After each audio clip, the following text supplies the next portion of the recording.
কানাইদা,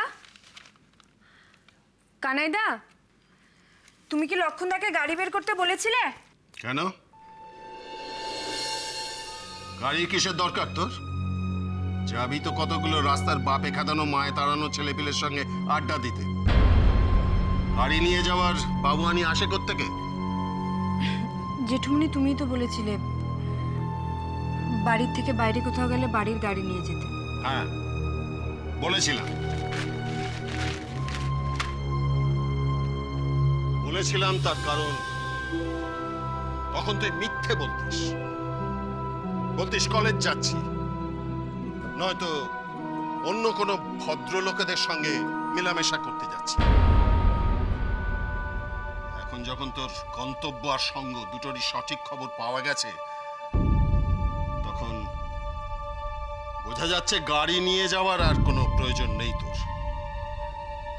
জেঠুমনি, আমি বাবু আর জেঠুদের বাড়ি যাচ্ছি। দাঁড়া দাঁড়া দাঁড়া, তুই এখনো সে বাড়িতে যাওয়া আসা করিস নাকি?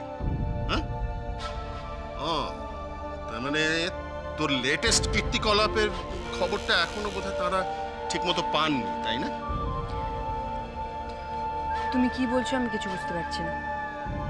শোন পুপে, তোকে আগেও বলেছি আবারও বলছি, ওরা অত্যন্ত ভদ্র, শিক্ষিত, কালচার্ড একটা ফ্যামিলি।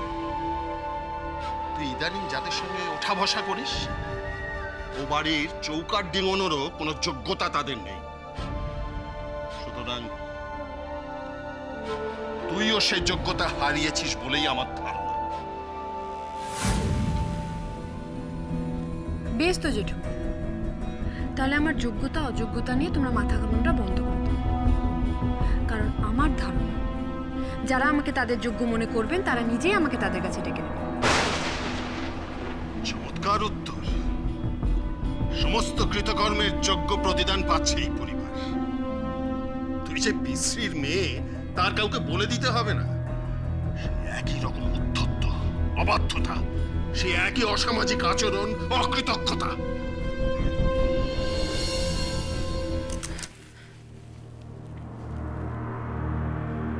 গাড়ি কিসের দরকার তোর? যাবি তো কতগুলো রাস্তার বাপে খাদানো মায়ে তাড়ানো ছেলেপিলের সঙ্গে আড্ডা দিতে। সমস্ত কৃতকর্মের যোগ্য প্রতিদান পাচ্ছে এই পরিবার।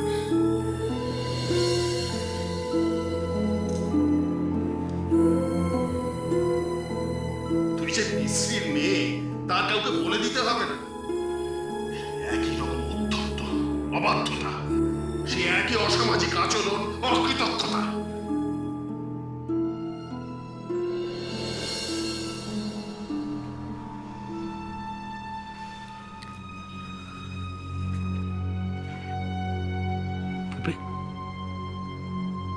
কি হয়েছে?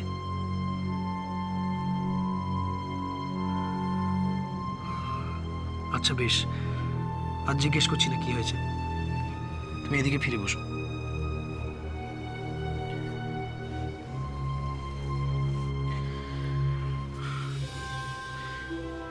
কোথায় ভাবলাম তোমাকে খবরটা দিয়ে সেদিনকার সেই সারপ্রাইজড এক্সপ্রেশনটা আবার দেখতে পাবো।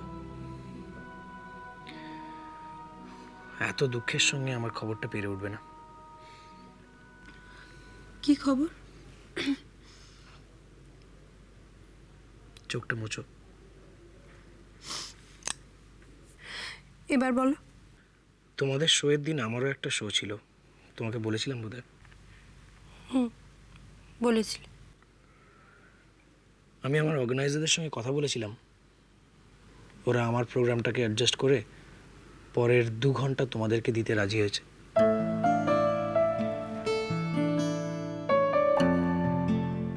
আমি ভাবলাম তোমার সঙ্গে কথা বলে তারপর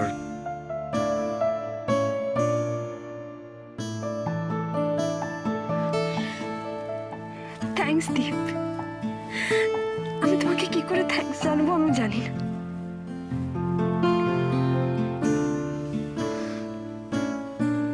তুমি জানো না দীপ, আমরা সবাই ভীষণ ভেঙে পড়েছিলাম। আমি, গোরা, আমরা ভাবলাম আমাদের সমস্ত পরিশ্রম সব নষ্ট হয়ে গেছে। থ্যাঙ্কস দীপ,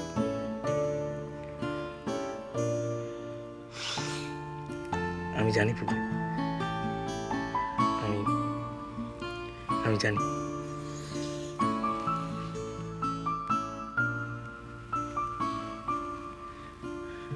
এই রোদ্দুরের জন্য আমি সারা জীবন তোমাকে সারপ্রাইজ দিয়ে যেতে পারি।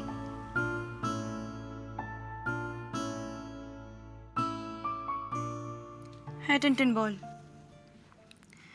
না রে, আর কিছুই করার নেই। তুই তুই কেন এসব কথা বলছিস বলতো? না, এখন আমার কিছু শুনতে ভালো লাগছে না। ও আচ্ছা, টেনটেন উত্তীয় এখন কি করবে আমি সেটা জানি না। অ্যাটলিস্ট এটা জানি যে ও বাড়িতে ফিরে যাবে না, হয়তো 10টা 5টা চাকরি করবে কোথাও। হ্যাঁ, তো গোরাও তো কম চেষ্টা করেনি রে খাইকে বাঁচানোর জন্য। আমরাও কি কম চেষ্টা করেছিলাম? কিন্তু পারলাম না। আমাদের এই সত্যি কথাটা মেনে নিতে হবেই টেনটেন, তাছাড়া আমাদের কাছে আর কোনো উপায় নেই।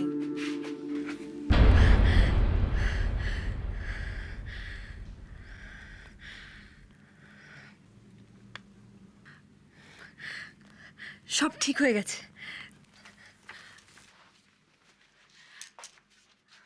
আমরা রাজা করছি। টেনটেন, আমি তোকে পরে ফোন করছি। কি? হ্যাঁ বললি তুমি? একদম সব ঠিক হয়ে গেছে, আমরা হল পেয়ে গেছি। কোথায়, কিভাবে? আসলে প্রদীপ্তর একটা নিজের একটা সোলো পারফরমেন্স ছিল আমাদের শোয়ের ঠিক 2 দিন পর। ও সেটাকে 2 দিন এগিয়ে এনেছে। তাতে আমাদের লাভ কি হলো? ওর অর্গানাইজারদের সাথে কথা বলেছে। ওর শোয়ের পর 2 ঘন্টা ওরা আমাদের নাটকের জন্য অ্যালাউ করেছে। সত্যি? তুমি সত্যি বলছো? আমি জানতাম এই ম্যাজিকটা হবেই, এটা হওয়ারই ছিল। দিদিঠামি, দিদিঠামি! বোম্বা, তুমি ভুলে গেছো আমি বাড়িতে নেই। ও, টিনটিনদা বুবাইদা সবাইকে ফোন করুন, রেস্টা চালু করতে হবে তো। শুধু শুধু 2 দিন নষ্ট হলো। আমি এক্ষুনি ফোন করছি। সত্যি প্রদীপ্তদার জবাব নেই। এই না হলে আপনার বিশেষ বন্ধু।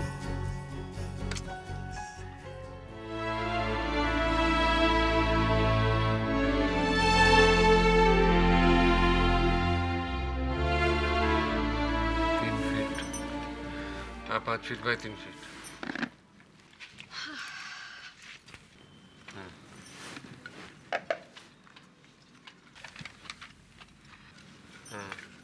দিদিভাই কমিয়ে দাও, একদম অর্ধেক দাও, আমার একদম খিদে নেই।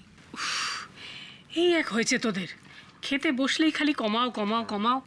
আজকে একটা পার্টি ছিল প্রেস ক্লাবে, যদিও ডিনার করিনি, কিন্তু বড়মা আজকে কি হয়েছে জান?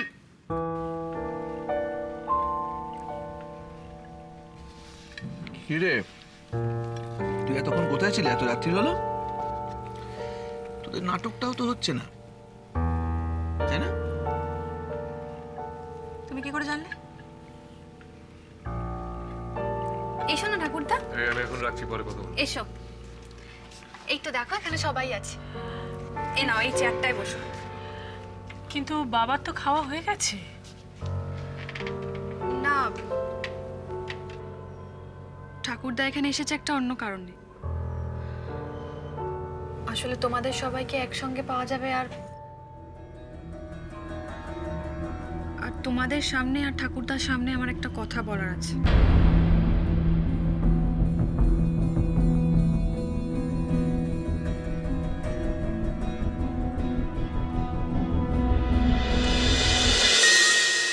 গানিরো